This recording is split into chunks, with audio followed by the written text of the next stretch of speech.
Hi friends, welcome to Padma's kitchen. Thursday evening பூஜை சாமான்லாம் நல்லா ரெடி பண்ணி பூஜை ரூம்லாம் நல்லா டீப்பாக க்ளீன் பண்ணிவிட்டு நல்லா கோலம்லாம் போட்டு நல்லா காஞ்ச பிறகு பூஜை சாமான்லாம் அழகாக எடுத்து போய் வச்சுட்டேன். நிலவாசலுக்கும் நல்லா மஞ்சள் குங்குமம் வச்சு ஈவினிங் போல் நல்லா பாபாவுக்கு வந்து பூஜை பண்ணேன். நல்லா அழகாக தீப தூபங்கள்லாம் காமிச்சு பாபா பூஜை பண்ணி முடிச்சுட்டேன். மறுநாள் வெள்ளிக்கிழமை இது கேசரி செஞ்சுருந்தேன். பவுட்ரு போடாமல் கலர் போடாமல் செஞ்சுருந்தேன் வெள்ளையாகவே. தாம்பூலம் வெத்தலை பாக்கு பழம்லாம் வச்சு பழம் வச்சு இது கொய்யாப்பழம் எல்லாமே இருந்ததுனால வச்சு கனகதாரா சோஸ்திரம் சொல்லி 108 காசு பூஜை காயின் போட்டு பூஜை பண்ணேன். ஈவினிங் வந்து இது விளக்கு பூஜைக்கு போயிருந்தேன். ஃபுல் வீடியோலாம் எடுக்க விடலை ஃப்ரெண்ட்ஸ். ஒரு முக்கிய பிரமுகர் வந்திருந்தாங்க, அதனால் வீடியோ எடுக்கக்கூடாதுன்ட்டாங்க. கொஞ்சம் கிளிப்பிங் மட்டும் ஆட் பண்ணுறேன். 1008 நாமாவழி சொல்லி குங்குமார்ச்சனை பண்ணேன். இது என்னோடய விளக்கு தான். இது 108 மகாலட்சுமி போற்றி சொல்லி குங்குமார்ச்சனை பண்ணோம்.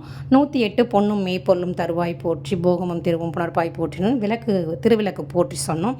தேங்க்ஸ் ஃபார் வாட்சிங் ஃப்ரெண்ட்ஸ். நெக்ஸ்ட் வீடியோவில் சந்திக்கலாம்.